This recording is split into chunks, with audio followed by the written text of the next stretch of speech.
Documentary y'uyu munsi igiye kuvuga kuri kampani ya mbere ikora ubutubuzi mu buryo bwemewe n'amategeko. Wakwibaza ute leta y'u Rwanda kitemerera abantu bakora ubutubuzi ko bakora ku mugaragaro? Iyo kampani bayemereye bate? Ibi nibyo tugiye kwinjiramo uyu munsi, ariko hari kampani yitwa Alliance in Motion Global, kampani icuruza ibintu by'imiti ndetse ikabigurisha ku giciro gihambaye, ikagenda ikora n'icyo bita pyramid scheme. Tuzakwigisha uburyo ushobora kuba umu successful network marketer ukajya winjiza amafaranga arenga ama millions every single month. Alliance Global uburyo tuvugana already Alliance kirije undi muntu tugize undi mu miliyoneri mu gihugu. Igatumira abahanzi batandukanye kugira ngo abanyamuryango bayijemo badacika intege, ariko mu by'ukuri basigaye bambaye ubusa. Katerina hey, ndagusaba kuntiza amatwi, ibitari ibyo nawe ushobora kuzisanga watoburiwe n'abantu ufata nk'abamarayika cyangwa se abasirimu. Nimba yacuruje product, musabire ejo nyuma ya training bazashimira abantu bacuruje product, abashe kujya kuri stage bamukomera amashyi, bafatana ifoto na upline y'uko ari umuntu washiye gucuruza product.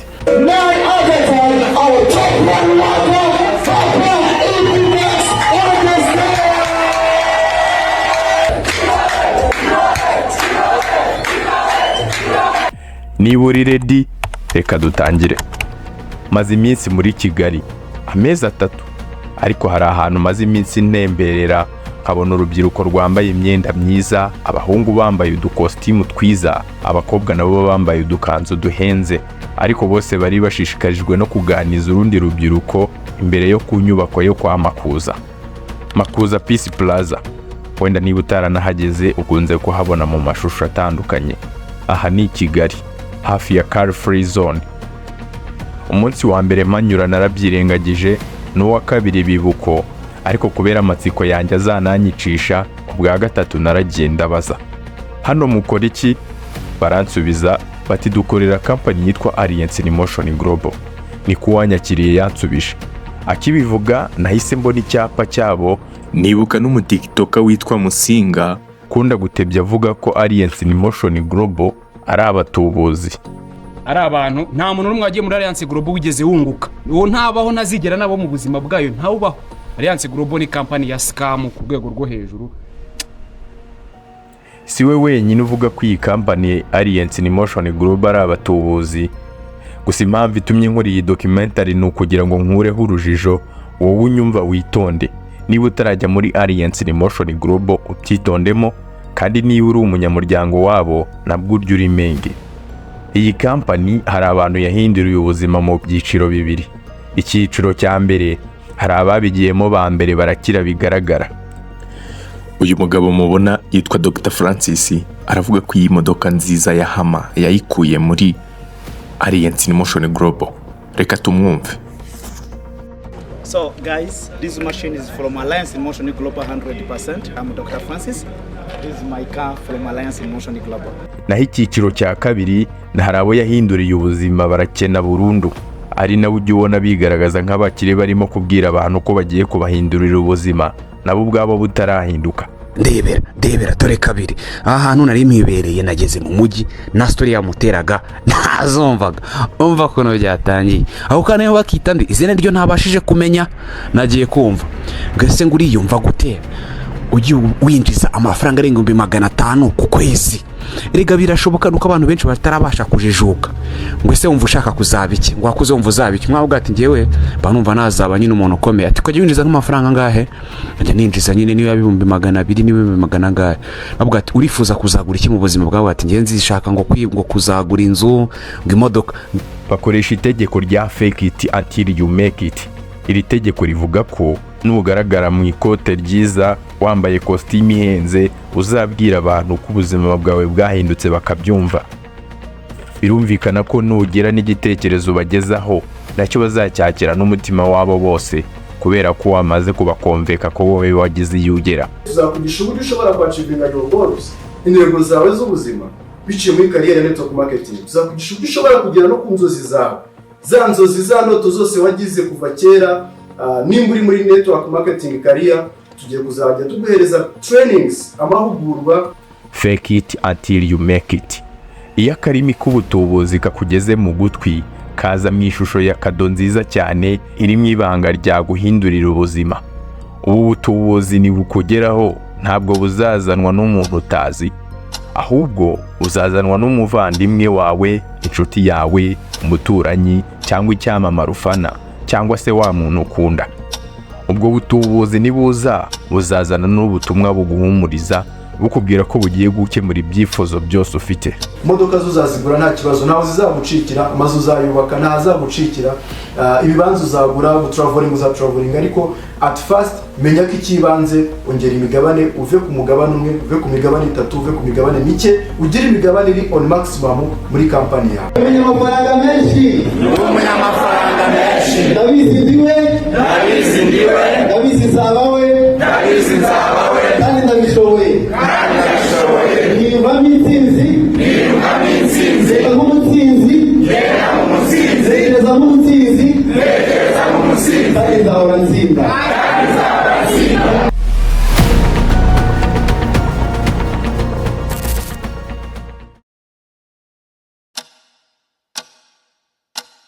Ibi bice bibiri bigiye gukurikira bigiye kuvuga uburyo aba batubuzi bagutega akanyobwa ukisanga wafashwe n'uburyo bakugurisha icyizere. Ni incamake y'amayeri bakoresha ngo wowe ubwawe wisanga uri umwe muri bo, nawe wabaye umutekamutwe.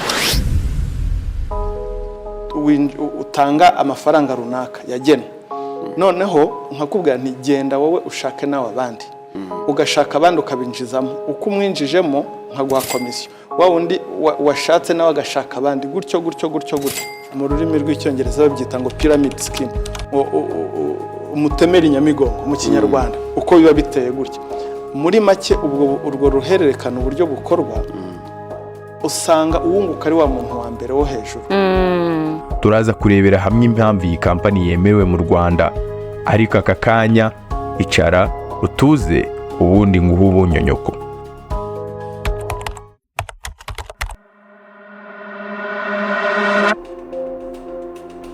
Wakiriye ubutumwa, ukwandikiye ni inshuti yawe, umuntu mwiganye, umuturanyi, umuntu usanzwe uzi.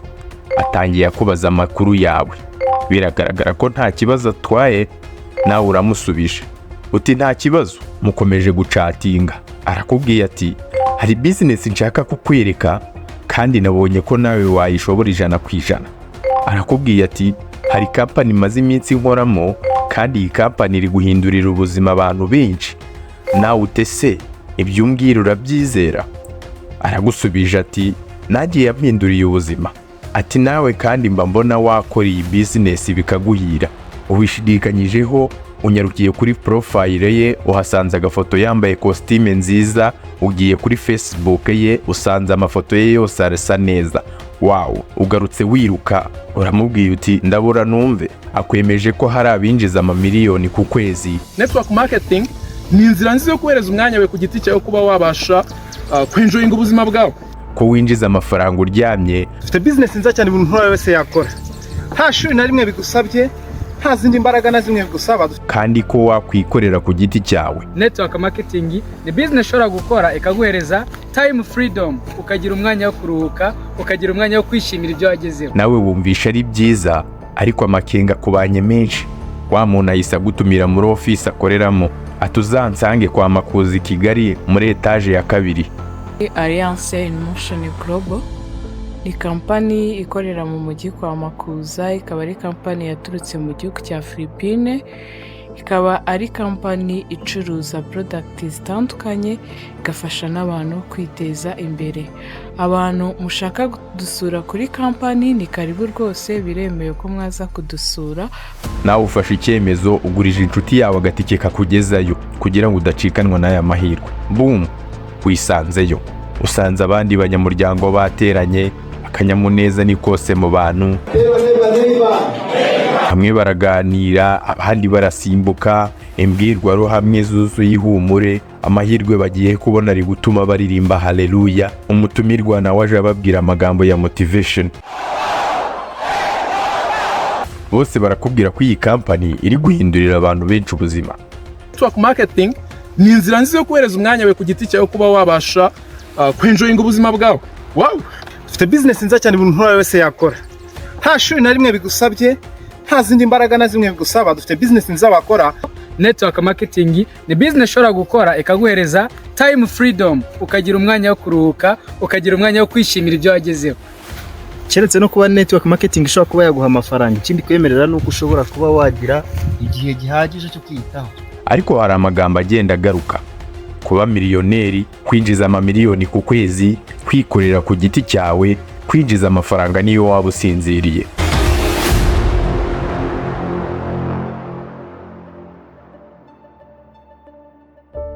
Kampani binjiriza amafaranga ni kampani icuruza imiti ivura indwara, imiti yongera vitamini, amavuta y'uruhu, icyayi cyongera akanyabugabo, ikawa ivura uruhara rugakira, n'indi miti myinshi ntarondora. Urutonde rurakomeza, ariko amahame yabo namwe. Ibi bicuruzwa babyita products. Izo products umuntu wemerewe kuzicuruza agomba kuba ari umunyamuryango, upline, coach, kandi iyo ugurishije baguha commission. Ese uriyumva gute ugiye winjiza amafaranga arenga miliyoni ku isegonda rimwe? Tujoininge muri Alliance. Murabona ko twakiriye umunyamuryango mushya guturuka muri Kongo uguze imigabane 100 guys. Uri kumva ubwoba afite ku kijyana na business. Siko bimeze? Wowe shaka ikintu kirahandoringa ubwo bwoba gusa kuko ibyo ngibyo nibirangira. Aragira ute? Ibindi urabumeze nk'ufashe vora, urajyumva ati shyiramo 7 account avuga ati okay birashoboka. Siko bimeze? Reba ahantu afite ubwoba, reba ahantu atari kwiyumvisha ko business ishoboka, reba ahantu atari kwiyumvisha ko product yagira ute yamugira akamaro. Ubundi ugire gute aba ariho wibanda, icyo kibazo nugikemura. Urababwiye uti reka ntahe njye kubitekerezaho. Nubwo umutima nama wawe wumva udatuje, ufashe umwanya ujya ku mbuga nkoranyambaga z'abantu bakora muri izi business, paraposting ijambo ryahindura ubuzima buryoshye, imodoka bahawe na kampani, gukorera mu rugo, za nteruro urongeye urazibonye. Kuba miliyoneri, kwinjiza amamiliyoni ku kwezi, kwikorera ku giti cyawe, kwinjiza amafaranga niyo waba usinziriye. Mu buzima ahangaha ubwo twari tugitangira uyu munsi ku itariki 19 z'ukwezi kwa 2021 saa 6 z'ijoro n'iminota 13 zonyine, nibwo umuntu umwe mu bifuza gutangira business yacu yari yohereje miliyoni y'amafaranga y'u Rwanda. Nabwo yohereje rero andi mafaranga nk'uko muri kubibona, yohereje andi mafaranga miliyoni, nabwo still itariki 19 z'ukwezi kwa 2021 kandi yari saa 9:31 ni mu gitondo. Ufashe umwanzuro uti hari igihe amahirwe yaje yaba ari hano. Uhamagaye inshuti yawe cyangwa usanze yarakwandikiye kubaza niba warafashe icyemezo. Nubwo hakirimo akabazo, isezerano ry'uko ugiye kubaho neza ryakugeze ku mutima. Wemeye kuba umunyamuryango.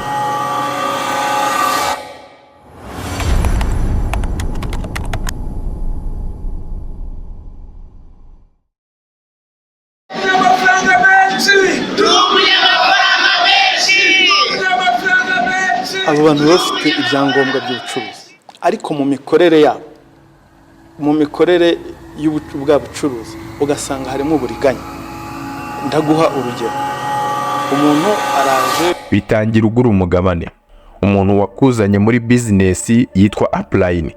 Iri jambo muri zirikane, upline mbese ni nka manager wawe, bagutera courage zo gupostinga products za company ku mbuga zawe bwite, bagusaba kuzivugaho kenshi gashoboka, kubibwira inshuti zawe, abagufollowinga, abamuhura umunsi ku munsi. Gusa hari n'ikindi kibazo: ibiciro byabo biri hejuru cyane ugereranyije na products batanga. Akagira cyakaza ati kugira ngo ube umunyamuryango muri iri duka uragura ibicuruzwa runaka, agakarito k'icyayi cy'u Rwanda ku 36,000, cyo ugenda ubigurisha, ukagenda ukabigurisha. Ubigurishije ubwo niko kwinjira mu munyamuryango. Urumva ko iyo uguze izo product igiciro kihanitse cyane, gihanitse, ubwo nkabiguha nawe ukabifata ukagenda gutyo. Aha rero turi kuri ofisi ya Global Rwanda Economic Drive Project. Murabona ko twakiriye umunyamuryango mushya guturuka muri Kongo uguze imigabane 100 guys. Konti imwe igurumbi 228 izana n'ikarito yuzuye product zifite agaciro k'amafaranga yawe. Nkuko umaze kubyiyumvira, umugabane umwe ugura amafaranga 228,000, mu gihe utaratekereza ubwinshi bw'aya mafaranga bahita bagutumira mu yandi mahugurwa.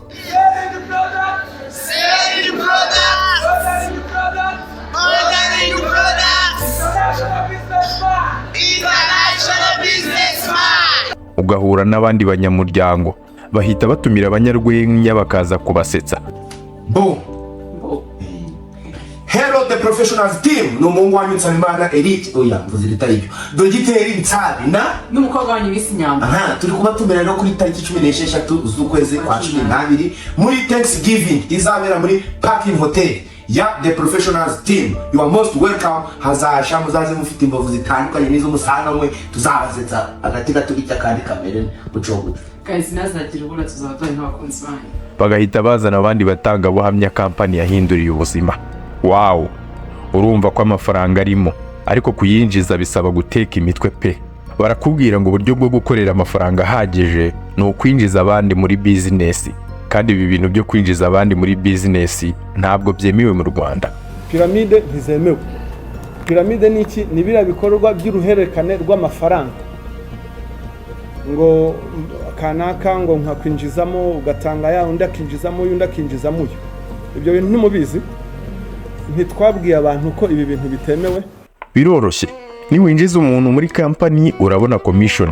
Kugira ngo wunguke bakubwira abantu ushobora kwinjiza muri kampani. Inshuti zawe magara, abavandimwe bawe na za nshuti mudaherukana, umuntu wese ufitiye nimero, abafollowers bawe kuri TikTok, buri wese ushobora kugeraho. Utangiye gupostinga ku mbuga nkoranyambaga zawe zose ngo amafaranga yawe adashya. Twabazanye product yitwa Feminine Wash. Feminine Wash ni product nziza cyane. Mu urwo rwego muri aka kanya turi gufasha abantu kubasha kugira ubuzima bwiza bakoresha product nziza cyane. Mbere yo gutekereza imodoka, inzu, ngo kuzatravelinga, uzi ko gifite akagabane kamwe. You guys, tekereza ko ugomba kubanza kongeramo indi migabane. Imodoka zo uzazigura nta kibazo, naho zizagucikira, amazu uzayubaka nta zagucikira, ibibanza uzagura, uzatravelinga, ariko at first menya ko ikibanze ongera imigabane, uve ku mugabane umwe, uve ku migabane 3, uve ku migabane mike, ugira imigabane iri on maximum muri company yawe. Uguze izindi products kubera ko bakubwiye ngo ugomba kugura indi migabane myinshi kugira ngo business yawe ikore neza. Guys, are you ready? Yes, I'm ready. Hello guys, are you ready? Yes, I'm ready. Who are we? We are the greatest. Hello guys, who are we? We are the greatest. And what do we do? Ndetse nabashe gutravelinga around the world muri East Africa. Komeje kujya mu mahugurwa batanga ngo uboneka motivation, usome ibitabo byinshi, apply na gushyiraho ka pressure, akubwira ko buri kimwe gishoboka ukoze cyane ngo bizakunda niwitandukanya n'inshuti mutabyumva kimwe. Iyo mpamvu rero niba uri muri ino industry abantu mugomba kuba muri kumwe bagomba kuba ari abantu beza. Ngo inshuti ugomba kugira zonyine nizo muri Alliance in Motion Global. Rero uwo muntu akeneye kubona ko ahantu ari noneho ariho hantu heza ho kuba, kubera ko iyo arebye ibyo by'amashyari biba hanze ntago abibona muri team, ntago abibona muri business, abona ahubwo huzuye abantu bishimira intsinzi ya mugenzi wabo. Bamwe mu bo wandikiye batangiye kuguhakanira. Hari impamvu zabo bwite zitumye bataza muri kampani. Hari n'abazagura za product ufite bitewe n'ikibazo bashaka kwikemurira. Dore ngiyo video mwiyumvire. Umuganga izi product za Alliance Global maze kuzumva no kuzisobanukirwa, nasanze zafasha abantu mu buryo butandukanye. Icyambere nuko twese nkuko tubizi kwirinda bita kwivuza. Izi product rero zifasha umuntu kuba umubiri we wamererwa neza, zikamufasha kuvanamo ibyo ashobora kuba yarahuye nabyo bituma ubuzima bwe bwahura n'uburwayi ubwo aribwo bwose. Ubwo ni mu rwego rwo kwirinda ubuzima bwawe bukaba buzira umuze. Ariko nibigera ku kwinjiza abantu muri kampani bazanga kuza, utangira uhamagare, witabira andi manama. Ntago twatuza kubera iki? Ntago intego iyo ntego ntago twigeze tugira gute turi kwihitinga cyangwa se tuyishyikire, ariko birashoboka ko twahera uyu munsi abantu 50 tukababona. Siko bimeze? ushobora kudevelopinga ikintu gikomeye abe muri wowe utangiye uyu munsi, wowe utangiye mu mezi 3 ari imbere yashize, wowe umaze umwaka umwe, wowe umaze iminsi ngahe muri no business, birashoboka ko wahera kano kanya wowe ubwaho ubwo aba MCs 50 kabagira, kubera ko birashoboka cyane muri no business. Ama motivation ni umunyamafaranga menshi,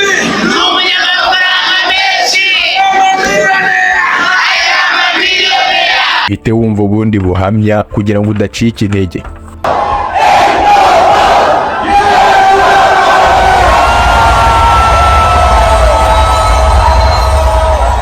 Kuna abantu kuntu bakunda umufungo, umuntu ari kuza akakubwira ngo mfite strategy wakira mu kiri mutoya, famille iwawe n'abana ibihumbi ijana n'amajana barakize, igihugu cyose cyaba cyarakize. None se umuntu agufitiye impuhwe zingana gute zirushiza umubyeyi we, zirushiza papa we, zirushiza mama we? Alliance Global izo nta bantu urabona, nuko utakoze cyane, watangiye kwishidikanyaho, inshuti zawe ntimukivugana neza, bivuze ko ukeneye izindi nshuti. Mufashe guhamagara abantu b'iwabo, shyiraho ubwo buryo bw'izo training, abantu biga uburyo bapostinga, biga uburyo abantu bacuruza product. Upline akomeje kukubwira gupostinga inshuro nyinshi, nubwo byasaba kujya kwiguriza udufaranga ukagura agakote gasa neza n'udukweto duhenze, ugakoresha na rya tegeko ryitwa fake it until you make it. Icyizere bakugurisha nicyo gituma ukomeza. Noneho ikindi kibazo gikomeye kiravutse, za nshuti zawe zitangiye kuguhunga, cyangwa birashoboka ko ari wowe ubahunze bitewe n'uko uri kubagezaho ibyifuzo byawe niba byakire neza. Upline arakubwiye ati niba batemeye kuba abanyamuryango, abo si inshuti zawe. Upline akomeje kugutera umwete wo gushora amafaranga muri business. Urumva ushaka kuva muri company ariko witabiriye seminar imwe usanga ibyamamare byahageze kugira ngo bize bibaririmbire.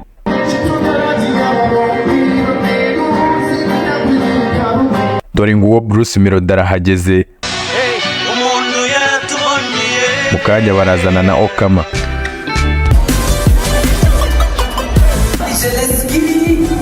Ba nyiri company nabo baturutse hirya no hino ku isi kugira ngo mutaramane, nawe barongeye baragutuburiye, ka motivation karazamutse.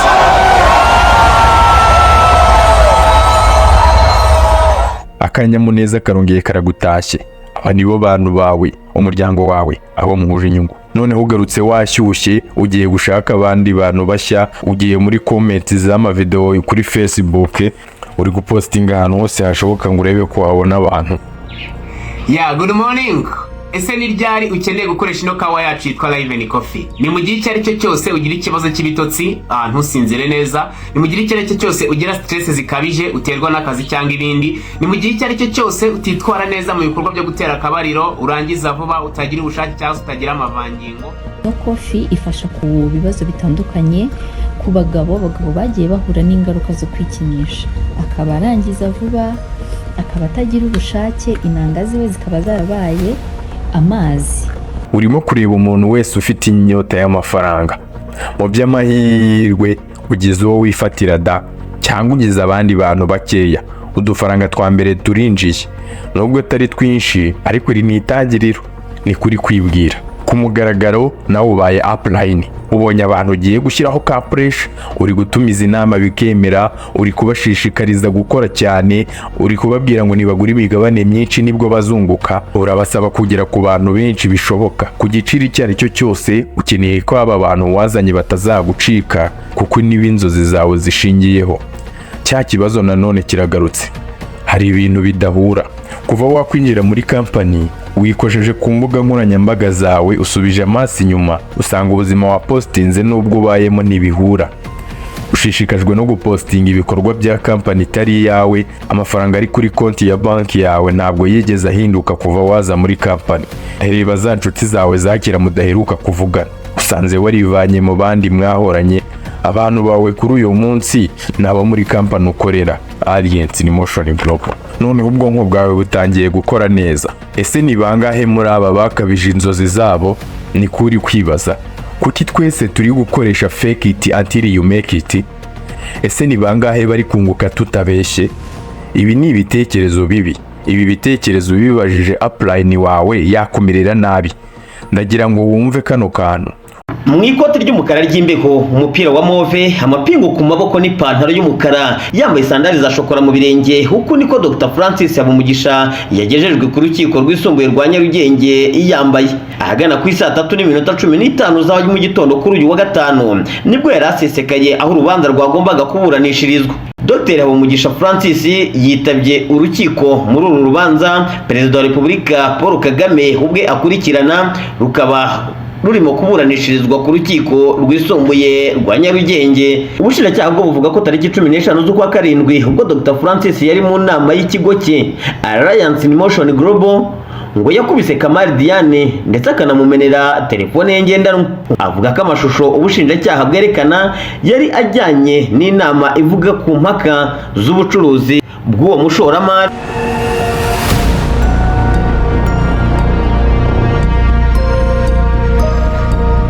Uyu mugabo yitwa Dr Francis Habumugisha yitabye urukiko azira gukubita umukobwa amuhora yuko yamubajije ibibazo kuri Alliance in Motion Global. Yaramukubise da. Yamakenga wagize utarinjira muri company uracyayafite nubwo wamaze kuba umunyamuryango wabo. Urabona, mbere yuko winjira muri Alliance in Motion Global hari andi makuru yimbitse wari kubanza kumenya. Gumana nanjye muri aka kanya kuko nibwo ugiye kumenya ayo makuru yariyo. Gusa mbere yuko dukomeza, panza ugenzure ko wakanze like na subscribe.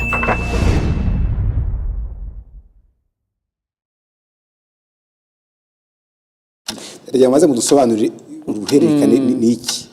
Ni uburyo abantu bakoresha. Umuntu umwe ubwo azana nk'igitekerezo akavuga ati, akaza akakubwira ati buriya hari uburyo nshobora kukwereka tukaba twabona amafaranga. Multi-level marketing companies zikora mu mayira atandukanye, zigacuruza products zitandukanye, zigakorana n'abantu batandukanye. Gusa izi company ntabwo zigurisha ibicuruzwa mu buryo bwo kuranguza, ahubwo zikoresha abantu bashaka komisiyo ku bicuruzwa bacuruje. Ibyo ntacyo bitwaye. None se ni kuki izi company bazigiraho impaka? Reka dutangirane n'iyi shusho y'impande eshatu, ari nayo ituma byitwa piramide. MLM cyangwa se multi-level marketing ni company zemerera abanyamuryango bazo gushaka abandi banyamuryango bitwa downlines. Reka tubita abana babo. Nk'uko umubyeyi abyara umwana nyine, umubyeyi yitwa upline naho umwana akitwa downline. Iyo akuzanye ahabwa komisiyo ku gicuruzwa wowe uguze. Ndagira ngo wibuke, aba bana nabo bemerewe kuzana abandi bana munsi yaba. Aho murabona ko ari pyramid scheme.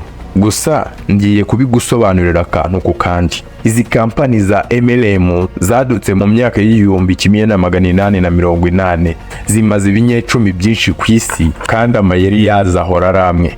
Kugurisha ibitabo, gukora amahugurwa cyangwa se seminars za buri mwaka, kugurisha abantu inzozi.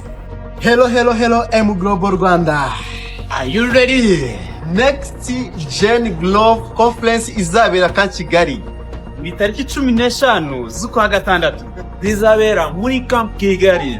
Tuzaba turi kumwe n'umugabo udasanzwe guturuka Kenya, Moses Adika. Tuzaba dufite tombora aho igihembo gikuru ari moto. Hazaba harimo kurya, kunywa ndetse no kwidagadura. Tuzaba dufite umuhanzi uwo ni yampano. Tiketi ni 12,000 gusa. Wowe n'abantu bawe ntimuzahure. Ibiko ticket aka kanya tuzabe turi kumwe. I will be there. I will be there. I will be there. I will be there. Ariko nujya kuri Facebook ntabwo urabura abantu bari gupromotinga Alliance in Motion Global. Biragoye. MLM zibanda kuri ba bantu bafite ubushomeri cyangwa urubyiruko rufite inyota y'ubukire cyangwa se abanyeshuri bagisoza segonderi, ku buryo bababwira ko gukira bishoboka. Impaka ziza muri izi company za Alliance in Motion Global n'izindi ngenzi zazo ntizigira imipaka. Ubwo narindi gucukumbura iyi nkuru, nagiye kuri TikTok y'umugabo bita Musinga, nasomye comments abamukurikira bose banditse kuri video yibasira Alliance in Motion Global, sanga ari nyinshi cyane kandi 90% zivuga ko Alliance in Motion Global ari abambuzi n'abatubuzi. Ubu nanjye ndi kwibaza nti izi nzozi wazikabya? Kuri uyu wa mbere tariki 2 z'ukwezi kwa gatandatu twakiriye umufatanyabikorwa mushya. Nagushishikariza ko waza nawe tugatangirana ubundi tukagera ku iterambere pawe.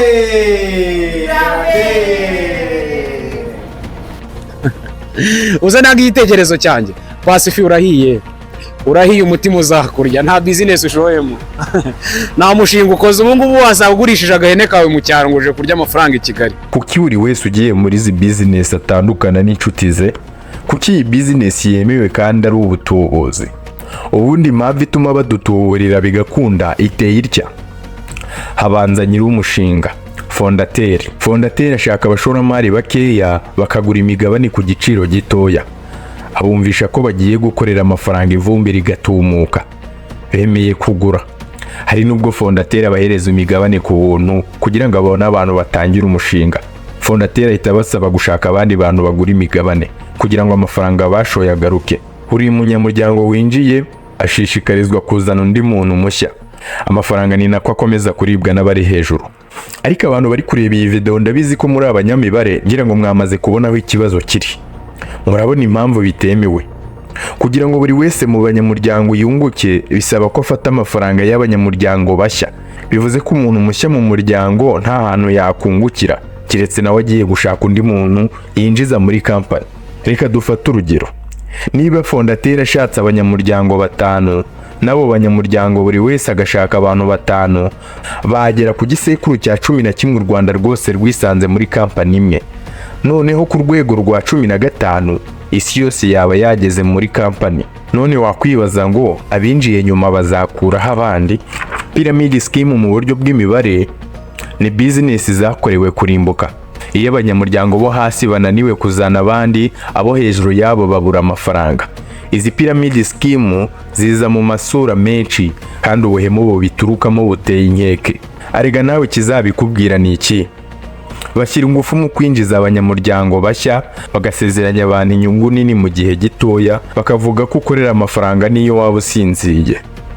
Abari hejuru y'abandi nibo bakorera amafaranga menshi, naho imbaga nyamwinshi barahomba kubera ko amahirwe yo gufatisha abakiriya agenda agabanuka. Ako kantu kabike mu bwonko.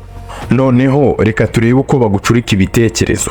Iki gice tugezeho ni nacyo giteye ubwoba kurusha ibindi byose, kuko gisiga umuntu wese winjiye muri Alliance in Motion Global tuba umuntu. Ndagira ngo ubyumve witonze. Kubona ibimenyetso bihagije by'ingengo biragoye, nkuko no kumenya ko bakora pyramid scheme byabaye ingorane. Nkeka ko ari nayo mpamvu usanga leta y'u Rwanda idahagarika kampani nk'izi ngizi. Birumvikana kuko ikosa rimwe ubonye ku muntu ntiwarishinja kampani yose, ariko iyo abantu bose bari muri kampani barihuriyeho umenya ko ari umuco. Iki gice ndagira ngo mucyumve mwitonze kuko mwavugaga mutarabona.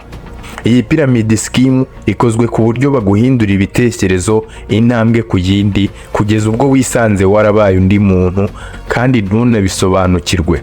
Ibimenyetso bya pyramid scheme ni ibi ngibi. Aka ni akazi katagusaba icyangombwa na kimwe. Nubona akazi katagusaba icyangombwa na kimwe uzashidikanye. Aka ni akazi katagira uwo gakumira. Niba ufite amafaranga yawe ushobora kwinjira muri kampani ugakora. Aho hantu harimo ikibazo. Ndagira ngo nawe ushyiremo logique. Niba kampani ishobora kujyana abacuruzi badafite inararibonye cyangwa se amakuru na makeya mu bucuruzi, urumva abo bacuruzi baguhindurira ubuzima gute? Iki ni ikibazo gikomeye kuko wabaye umunyamuryango ashishikarizwa gufatirana undi muntu wese bahuye ntacyo ashingiyeho, gusa apfa kuba yemeye kuba umunyamuryango. Muri izi kampani nta mupaka w'ibicuruzwa wemewe kurangura. Abazi ekonomi cyangwa se abahanga mu by'ubukungu muzi icyo bisobanuye. Urugero, ese umusaruro w'ibirayi iyo wabaye mwinshi mu gihugu, igiciro cy'ibirayi kirazamuka cyangwa kiramanuka? Kubera ko ibirayi biri kuboneka ku bwinshi birahenduka, rimwe na rimwe bibura abaguzi. Abinjira muri MLM ngo bacuruze abari benshi ariko abaguzi abari bake. Kwikorera, wowe uri undi muntu uri aho ngaho wasinye amasezerano yo gukorera kampani. Ikigaragaza yuko utikorera ni uko umuntu mushya winjije muri kampani iyo yishyuye amafaranga adacishwa kuri konti yawe bwite, aca kuri konti ya kampani nyirizina. Gusa wowe uri kunyumva wari ufite gahunda yo kujya muri Alliance in Motion Global cyangwa se n'izindi MLM, niba kubwira ngo ugiye gukira byoroshye ubyitondemo. Nubona gukorera amafaranga biterwa n'abo winjije nabyo byitondemo. Niba gusaba kwizera bomye udatekereje ku cyo bakubwiye ubyitondemo. Nihagira ukubwira ko inzozi zawe zigiye gukemurwa no kugura ikintu kimwe runaka uzabyihorere. Ibyo ntabwo ari ibyawe mugani wa Musinga. Ndagushimira wowe tugeranye ku musozo w'iki kiganiro, mwifuriza ibyiza n'amahoro, imigisha yose Imana itange kugereho. Niba kigushimishije ukagukanda subscribe kugira ngo kigere ku bandi bantu benshi, ikindi ukande like kugira ngo YouTube igisakaze ku bandi, wanagisangiza mugenzi wawe kugira ngo nawe kimushimishe. Ndabakunda cyane, Imana ibarinde. Bera cyane.